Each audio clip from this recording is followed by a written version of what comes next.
Y vamos a presentar a continuación a nuestra invitada, la viceministra de Salud Pública, Nancy Serpa, que tiene detalles sobre qué está haciendo el MINSA, el Ejecutivo, qué medidas está tomando para poder de alguna manera prevenir que continúe expandiéndose el COVID-19. Bienvenida.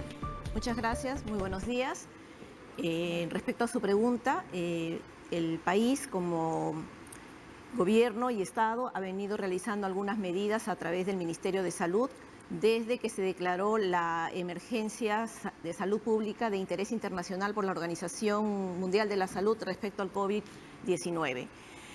Como ustedes saben, y se ha dicho en diversas entrevistas, el Ministerio de Salud aprobó algunos documentos respecto a la intervención en salud para el manejo de esta epidemia, declarada ya pandemia el día de ayer por la Organización Mundial de la Salud. En ese sentido, aprobó primero un plan de preparación y respuesta, en segundo lugar, el documento técnico para el manejo de casos, la implementación de la prueba para el diagnóstico de los pacientes y la emisión de las recomendaciones en medidas de prevención y promoción de la salud para evitar especialmente la expansión de la enfermedad en nuestro país.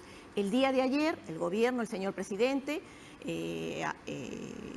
anunció la aprobación y que ha sido publicado ya en el Diario Peruano, el decreto de urgencia que toma medidas extraordinarias a nivel para poder enfrentar esta epidemia que definitivamente sabemos que se va a dar. Y también la declaración de emergencia sanitaria por un periodo de 90 días en el ámbito nacional que nos permita de alguna manera actuar para poder fortalecer especialmente los servicios de salud. Muchas de las medidas que han sido anunciadas, los ciudadanos se preguntan por qué no eran medidas que ya estaban implementadas, como por ejemplo garantizar que todos los centros hospitalarios tengan los equipamientos para poder hacer las pruebas suficientes, para poder hacer la atención rápida, para poder tener elementos de limpieza en los baños. ¿Eso necesita un presupuesto extraordinario? O sea, la pregunta que nos hacemos todos es, ¿no debería eso ya estar instalado en la capacidad de la salud pública en nuestro país? Sí, efectivamente, para tener condiciones sanitarias de adecuada higiene en los establecimientos no necesitamos definitivamente de una medida especial. Esto tiene que hacerse a través de cada una de las unidades ejecutoras, estar pendientes. Definitivamente, un conductor, un director de un hospital tiene que ocuparse de esas situaciones que usted ha mencionado. Respecto a las otras medidas, recordemos que esta COVID-19 es una enfermedad emergente, una enfermedad nueva en el sentido de cómo se ha presentado este virus, coronavirus 19, respecto a al inicio de la pandemia en Wuhan, China. Y lógicamente la situación es siempre vigilante, ¿no? Hemos visto cómo se han dado la situación primero en China y luego cómo se ha desarrollado en los países de Europa. Entonces eso al sistema sanitario lo primero que tiene que hacer desde el punto de vista epidemiológico es ver cómo se va comportando la epidemia y de allí tomar las medidas que ya nosotros hemos adoptado. De alguna manera ya sabemos cómo se comporta la epidemia porque tenemos la experiencia de China. Incluso las recomendaciones de los médicos a nivel internacional es que se va a dar un primer brote ahorita, va a decrecer el número de casos y luego va a volver asociado a la época de invierno, ¿no? Entonces, de alguna manera, sí se puede hacer un plan a largo plazo.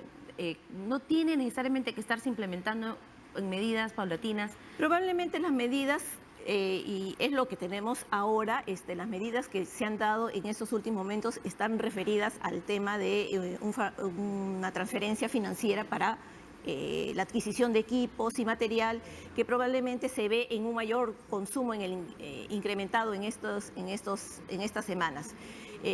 Referida a una pregunta anterior que quedó pendiente es respecto a la implementación de las pruebas, que probablemente es lo que más se puntualiza.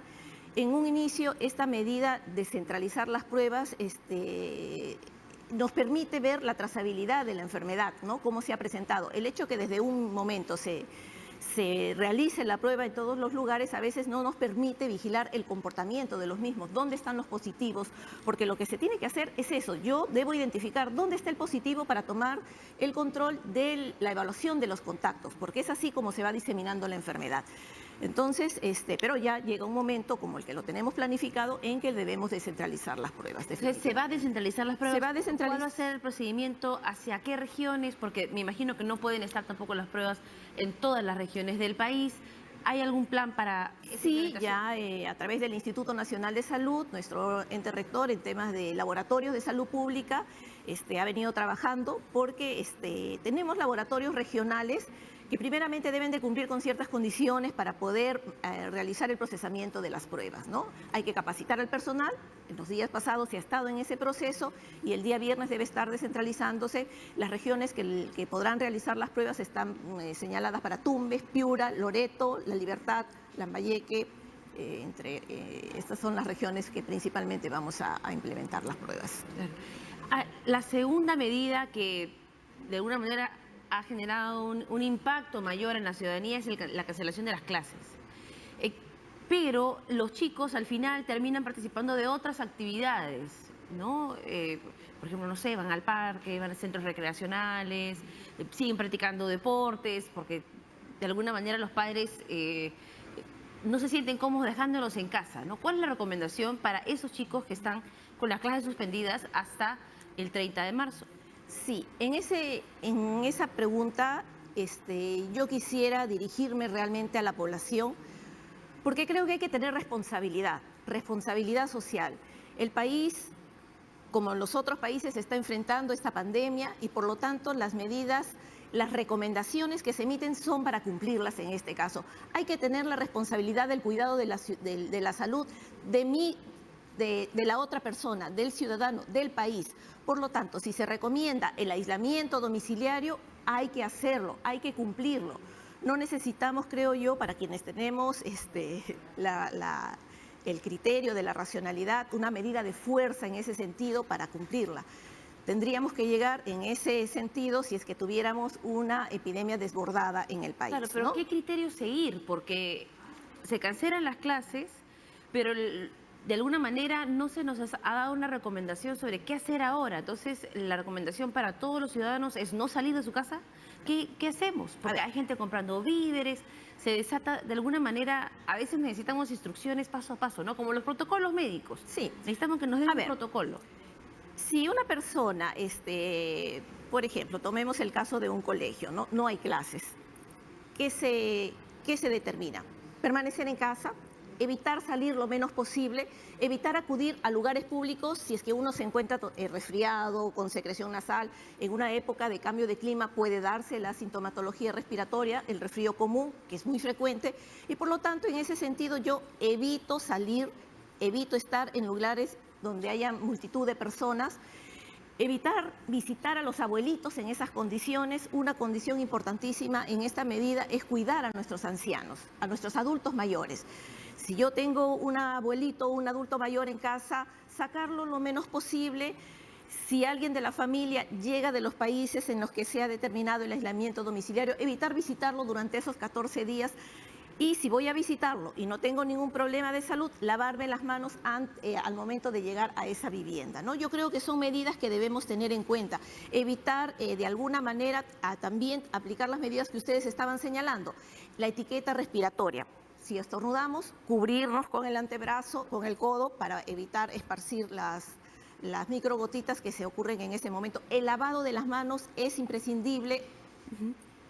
Una medida elemental que previene muchas enfermedades. Se recomienda el aislamiento de los viajeros que vengan de España, Italia, China y países que Francia. Y Francia. Es la norma publicada el día de ayer. ¿Cómo se va a ejecutar esta norma? ¿Cómo se va a garantizar? Hay personas, o se ha registrado a través de los medios de comunicación, que hay personas que llegan y les preguntan a los pasajeros, ¿le han dicho que usted debe permanecer en aislamiento? Y dicen, no, yo no he recibido ninguna información, yo tengo un itinerario de turismo que voy a cumplir. Claro, entonces, ¿qué está pasando? La medida ha sido publicada y aprobada el día de ayer, y en ese sentido estamos trabajando con las autoridades del aeropuerto, los equipos de salud. Anoche estuvimos hasta implementando la medida para informar a los viajeros. Es posible que haya viajeros que priorizamos aquellos vuelos que vienen de Europa y de los países donde se ha dictado dictado la norma.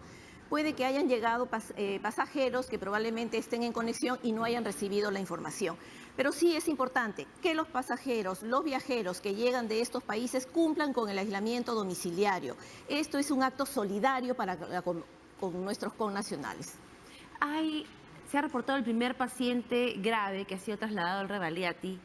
Eh, ¿Cuál es el estado de salud de ese paciente? ¿Qué detalles nos puede dar? Bueno, el reporte recibido hasta la medianoche ha sido que el paciente se encontraba en condición de estable, ¿no? En estos momentos tenemos de los 17 casos, 12 pacientes en Lima, 2 en Arequipa, 2 en Huánuco y 1 en Ica, ¿no? La gran mayoría se encuentran en aislamiento domiciliario, solo 2 en establecimientos hospitalarios, 1 en el Rebagliati y 1 en una clínica particular. Se comenta que este paciente podría tener neumonía y complicaciones respiratorias. Bueno, en estos casos, cuando el paciente entra a un establecimiento hospitalario es precisamente porque puede presentar alguna complicación.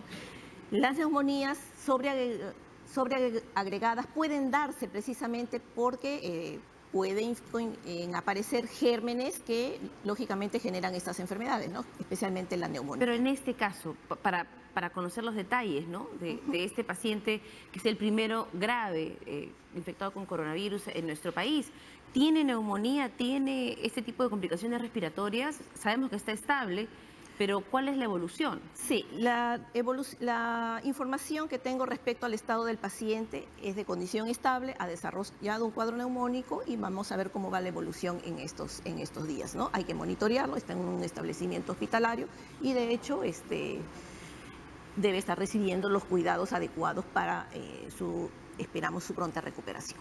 Y muchísimas gracias por habernos acompañado en esta entrevista. Importante entonces recalcar las medidas sanitarias de salud pública que se tienen que tomar para poder de alguna manera evitar que se siga expandiendo el COVID-19.